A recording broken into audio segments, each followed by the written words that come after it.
everyone. Welcome to our show. My name is Edward Jie. I'm with Gaofeng Advisory Company. We are a management and strategy consulting firm with roots in China. Today, I'm very glad to have a good guest, somebody who's very knowledgeable about China, who's been living in China for well over the 12, 13 years. And he is Gordon Dumoulin. So Gordon has been a consultant and advisor to companies doing business in China. So both foreign companies as they enter China, as well as Chinese companies going outside of China to expand beyond the borders of China. So Gordon, you've been around in China for more than 12, 13 years. Can you tell us a little bit more about your background? Yes, I came to Beijing in 2009. And before that, I was always active in international sales, in marketing, traveling the world, also to China, but never as a guest living here. In 2009, I decided to start my own business, register a company in Beijing. This came after I did a consultancy project in Beijing in 2009. And I had visited China a few times a year. Actually, my first time in China was in 1994 when I was doing an internship in Hong Kong for Ciba Geigy at that time. Nowadays, it's Ciba Specialty Chemicals.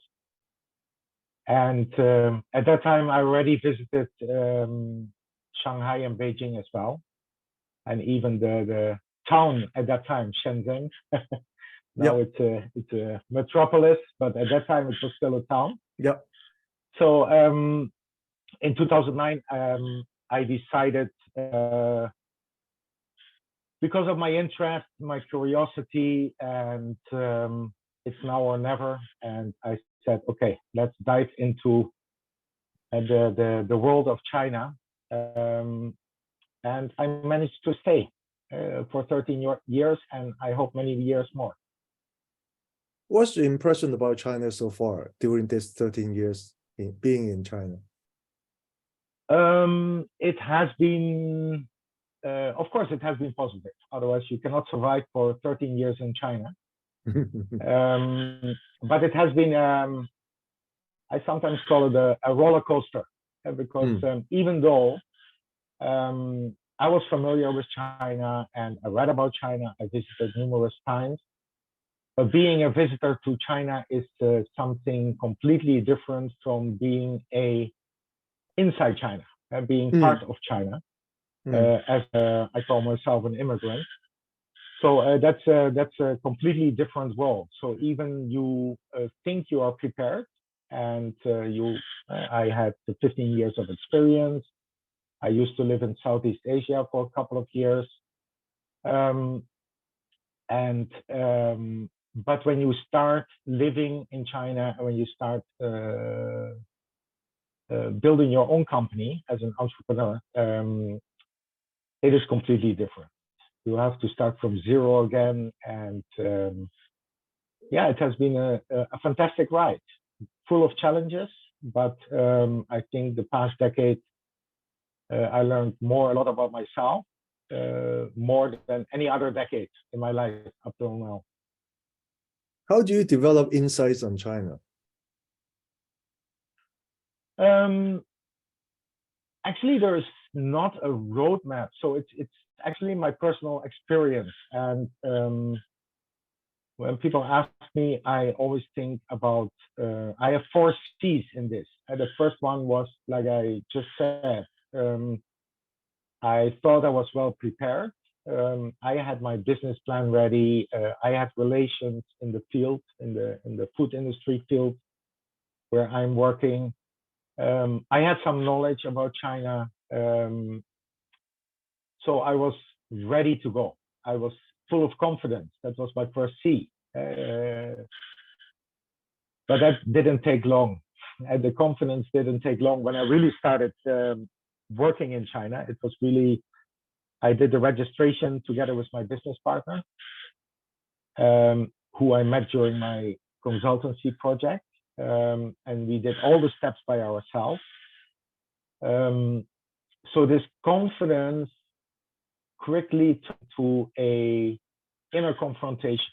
It was really a confrontation for myself that the whole plan and ID and time schedule which I prepared for this business development was quickly thrown in the garbage. It was a confrontation for myself, in the sense of I quickly found out it was not only me who decided how my business was going to look like. And there were so of course you need people. You need people to help you. You need people to assist you. You are slowly becoming part of a micro environment, and also in a wider sense, a macro environment. And all these people have their own IDs.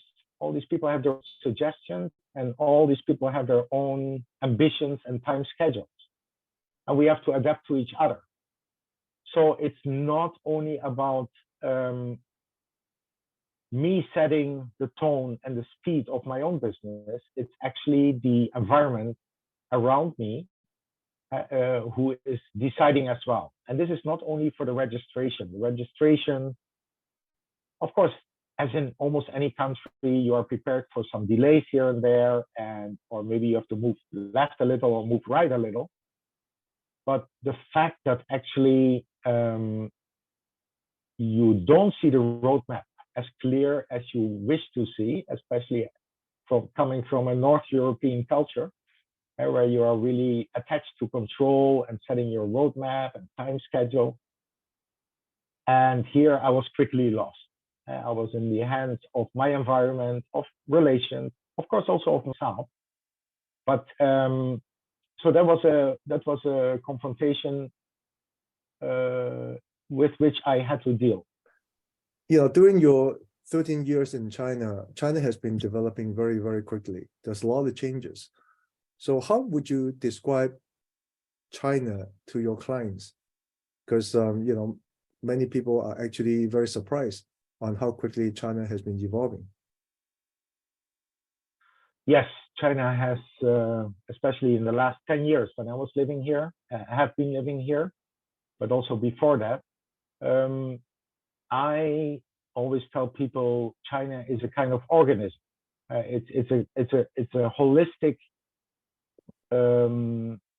organ in which there are many factors, but they are all linked to each other.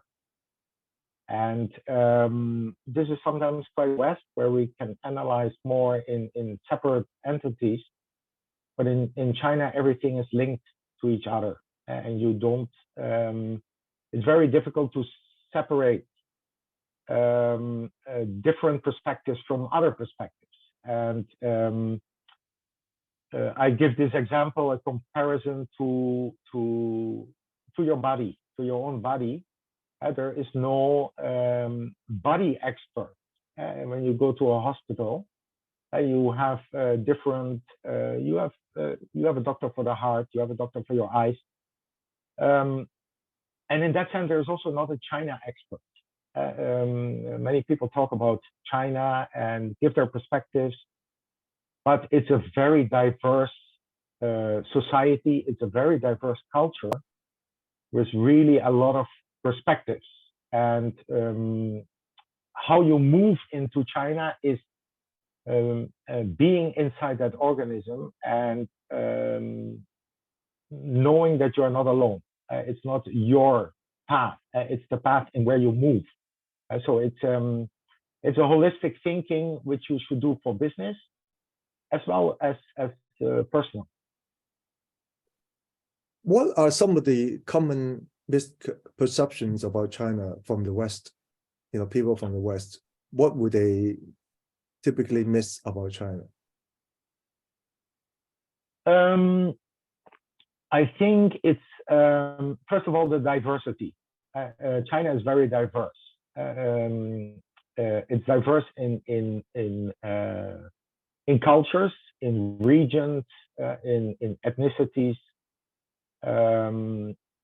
and many regions have different approaches, also in business.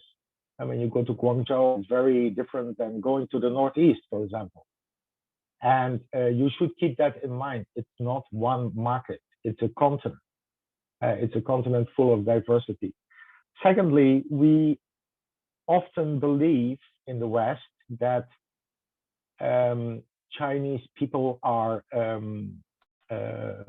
community-minded people, and that is very correct. But we often miss the layer below that Chinese people are also very individual, and they have very strong minds with their own way forward and their ideas and ambitions. And this is very important to notice, and also when you are talking and collaborating with the Chinese people. So this is very important to realize, and especially when you are living inside China, you have two different levels, and that is being a visitor to China and working inside of China as being an immigrant, because China is very, like I just explained, an organism, and when you are inside that organism, you also have the responsibility to move and participate and contribute to the organism, and that is of course a very tiny part, but that is a feeling what you come across in China and with Chinese people. And this is sometimes, it's often quite different from the West, how people deal with their own life in the West. So you mean the Chinese people are more communal, whereas perhaps the people in the West are more individualized. Is that what you're saying? Yes, in one way, yes. But as I said, in the layer below that, Chinese people are also individual. Of course, they are very ambitious in their endeavors, what they would like to achieve. But this is always within the greater context of the community. You have the responsibility to the community as well. And this is it's not a condition. It's a part of the culture that you have this responsibility. That's something it's not a choice. It's in the gene of the culture. It's in the cultural gene. Right. The Chinese leaders are advocating peaceful rise of China, and also that the world should coexist in a peaceful manner. How do you interpret that? Do you think this is a realistic view? Is it a realistic vision? If so, how should people and community work together to go towards this goal of peaceful coexistence? Of course, it's realistic. It should be. Otherwise, I think we are all humans, and we should have this realistic view. I think maybe going back a little, this time and this era, we have a lot of tensions between different nations and maybe even different cultures. I think this tension, first of all, is that we should look back in the past 4 or 5 decades, that the world has become interdependent from each other. All the nations have become more interdependent, also interconnected. And when we talk about China and where I'm originally from, in Europe, I think the views on China in Europe have been increasingly more narrow. And I ask myself, why is that? Because it hasn't been always like that. But I think one important part is the interdependence. It's Europe, also the US, but also other countries, but also China. We have all become more interdependent on each other. That means that we are coming in each other's sphere of influence. And that makes people sometimes uncomfortable. And when you talk politically, the West has been a dominant player for let's say 100, 150 years since the Industrial Revolution. But new players and new actors are coming in their sphere of influence, and they can, of course, they change things, whether it's by trade, by communication, by travels, by many aspects. And the first natural instinct when somebody is coming in your sphere of influence, whether you are a family and coming in your home or coming in a nation, the natural instinct first is opposing, polarization. We are going to compare the stranger from our own, and that is getting polarized views. That is the first phase, and I think we are in that kind of phase. But very important to notice the growth of interdependence and the growth of interconnectivity is unstoppable. And we are living in an interdependent world, and we cannot go back. That growth is irreversible. So it's a matter of acceptance, and that we are going to live. We are already living in a multipolar world. I mean, when I see this from China, I can see this very clearly, because China has also an influence in the world which it didn't have, or at least less, 50 years ago. So the peaceful coexistence is, of course, the ultimate goal. We do not want a rising tensions. We do not want more confrontation, but we have to accept that we have to live in coexistence. Now, when you talk about culture, cultural affinity is more easy with neighbors. For example, in Europe, we have more cultural affinity among countries, although there are also differences. Well, in Asia, we also have more cultural affinity among Asian nations. We have more similarities in culture, in history. But even without the affinity, we have to strive to live in peace and in peaceful coexistence together. Yeah. Gordon, you are a consultant advisor to businesses. Could you tell us more specifically about exactly what you do? What we try to do is to enhance and to widen the perspective of China.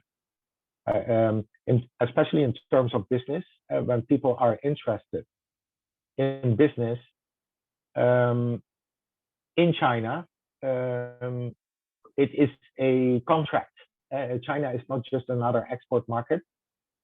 China is, you are going to be in one way or another part of China, and that involves culture, that involves society, that involves regulations. But what do you do actually, Gordon? What do you do? We advise foreigners, foreign companies. We advise foreign companies to come to the Chinese market, and I see how they do. I see. Can you give us maybe one or two examples quickly, the kind of work that you do? Yes, we have, especially in natural products. So we have for skincare, natural skincare, we provide the right Chinese partners, and we consult with the Chinese partners to accompany especially European manufacturers to enter the Chinese market, because there are a lot of regulations, for example, with skincare in the Chinese market. And we bring them in contact with the right Chinese partners and also supervise the whole process for them, that they can set up, first of all, the regulation process, and secondly, the marketing process. I see. Very good. So you help companies to look at the China market, to form joint venture partners, and support them with the formation of the partnership, right? Yes. So vice versa, Chinese companies, we also help Chinese companies to go into the European market. Similarly. Very good. So very good. And if people want to find you, Gordon, how can people find you? You can find me on LinkedIn. I have I'm quite active on LinkedIn, also putting out perspectives on China. I have an own blog, Five Eyes China, 5IZ China. That's an own website, and there we more specifically talk about the Chinese culture. And so these are the most prominent ways to reach out to me. Yeah, I have seen quite a few articles from you posted on LinkedIn, Gordon. I must say you have incredible insights about China, and I really enjoy reading your articles. So I hope you can come up with more insightful articles on LinkedIn or on your blog. Really look forward to that. Definitely. Thank you. Well, thank you, Gordon. It's been great talking to you. Yeah, thank you, Edward, for inviting me. And it was a nice talk together. Okay, very good. Thank you. Have a nice day. Okay, thank you. Bye-bye. Goodbye.